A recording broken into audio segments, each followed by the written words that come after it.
కాకుండా ఈరోజు 1924లో విద్యుత్ సంస్థలపైన 1,12,000 కోట్ల రూపాయలు భారం మోపారు.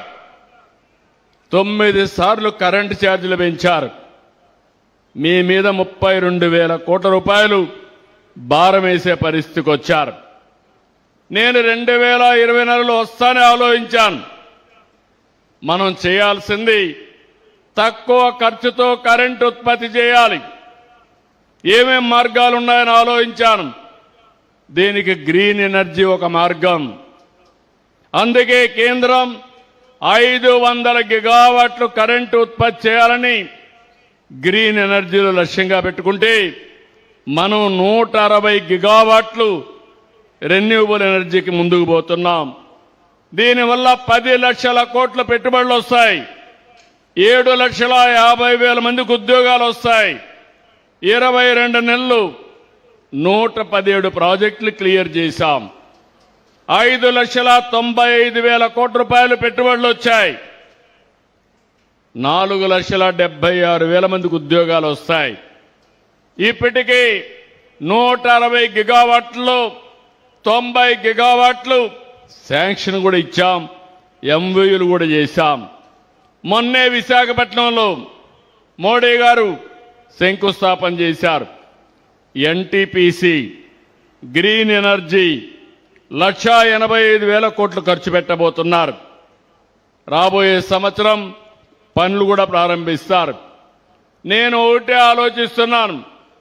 ఈరోజు ఎక్కడికక్కడ వాహనాలన్నీ కూడా ఎలక్ట్రికల్ వాహనాలు రావాలని, దీనివల్ల పొల్యూషన్ కంట్రోల్ అవుతుంది.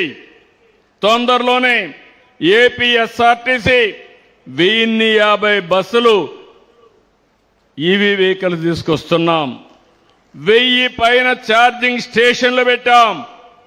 ఇంకో తొందరలో 444 వస్తాయి.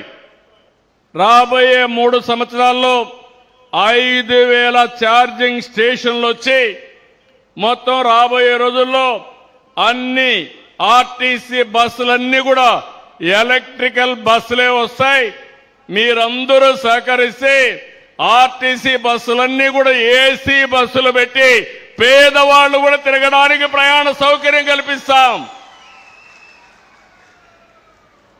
అంటే డబ్బులుండేవాళ్ళు ఏసీలో తిరగడం కాదు, మా పేదవాడు కూడా దర్జాగా బయటకు వస్తే గౌరవంగా ఉండే పరిస్థితి తీసుకురావాలన్నది నా కోరిక.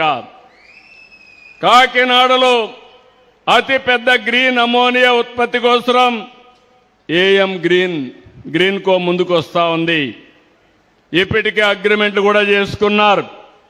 నా ఆలోచన ఒకటే, మీ అందరికి కూడా విజ్ఞప్తి చేస్తున్నా. రాష్ట్రంలో ప్రతి ఒక్క ఇంటిని ఒక విద్యుత్ ఉత్పత్తి కేంద్రంగా తయారు చేయాలి. మీరే కరెంటు ఉత్పత్తి చేసుకోవాలి. మీకు అవసరమైన కరెంటు మీరే వాడుకోవాలి. ఒకవేళ మీకు కరెంటు గాని అదనంగా ఉంటే గ్రిడ్కి ఇవ్వండి. మీకు అవసరమైతే మళ్ళా గ్రిడ్ని తీసుకోండి. వ్యవసాయం చేసే రైతులు మీరే కరెంటు ఉత్పత్తి చేసుకోవాలి. పంప్ సెట్ దగ్గర మీరు వాడుకోవాలి. మీకు అవసరమైతే మీ ఇంటికి వాడుకోండి. ఇంకొక పక్కన మీ వాహనాలు కూడా ఎలక్ట్రికల్ వాహనాలు చేసుకోండి. మీకు ఖర్చు తగ్గిపోతుంది. మీకు ఇచ్చే పంప్ సెట్ కూడా కుసుమ్ కింద ఉచితంగా ఇస్తామని చెప్పి నేను మీకు తెలియజేస్తున్నా. రాష్ట్రంలో రాబోయే 2-3 సంవత్సరాల్లోనే కనీసం 40 లక్షల ఇండ్లకి రూఫ్ టాప్ పైన కరెంటు ఉత్పత్తి కేంద్రాలు పెట్టించే బాధ్యత ఈ ప్రభుత్వం తీసుకుంటాం. ఎస్సీ ఎస్టీలకి ఉచితంగా ఇస్తాం. 2 కిలోవాట్లు 60,000 రూపాయలు ఉచితంగా ఇస్తాం. అదే మరి అందరికి కూడా 78,000 రూపాయల వరకు 3 కిలోవాట్ల వరకు ఉచితంగా ఇస్తాం. ఆ పైన ఖర్చు అయితే మీరు పెట్టుకోవాలి. బీసీలకు 98,000 ఇస్తాం. ఆ పైన అయితే అంటే అదనంగా ఒక 20,000 ఇస్తాం. ఆ పైన అయితే మీరు పెట్టుకోగలిగితే ఇంకా మీరు కరెంటు ఛార్జ్ కట్టే పరిస్థితి లేదు, ఉండదు. దానివల్ల మాకు కూడా గ్రిడ్కు కూడా అదనంగా వెసులుబాటు వస్తుంది.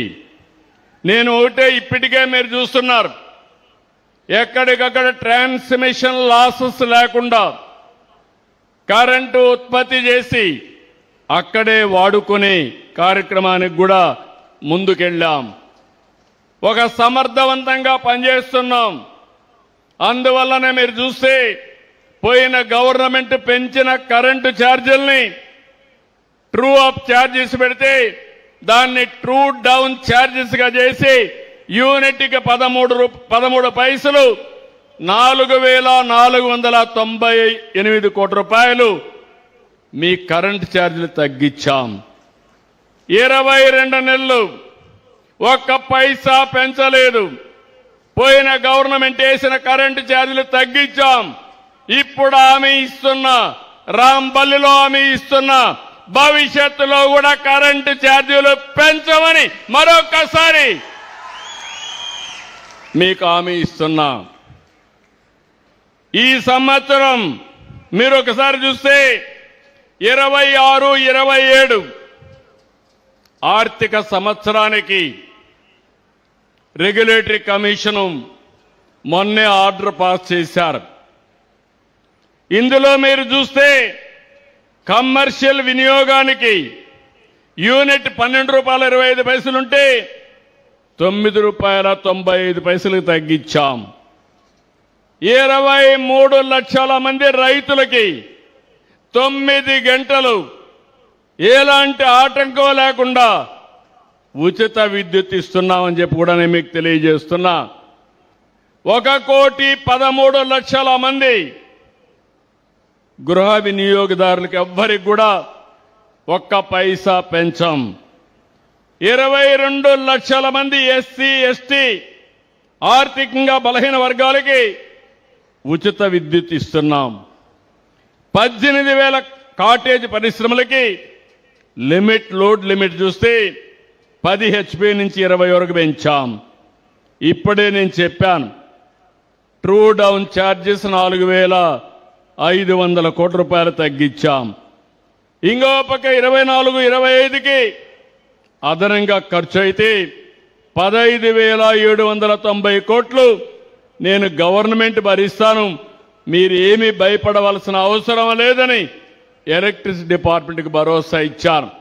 నేను ఒకటే హామీ ఇస్తున్నా, నా అనుభవం మొత్తం ఉపయోగించి కరెంటు ఛార్జీలు పెంచకుండా ప్రతి ఒక్కరికి ఎంత కరెంటు కావాలనో అంత సరఫరా చేసే బాధ్యత ఈ ప్రభుత్వానిదని మరొక్కసారి హామీ ఇస్తున్నా.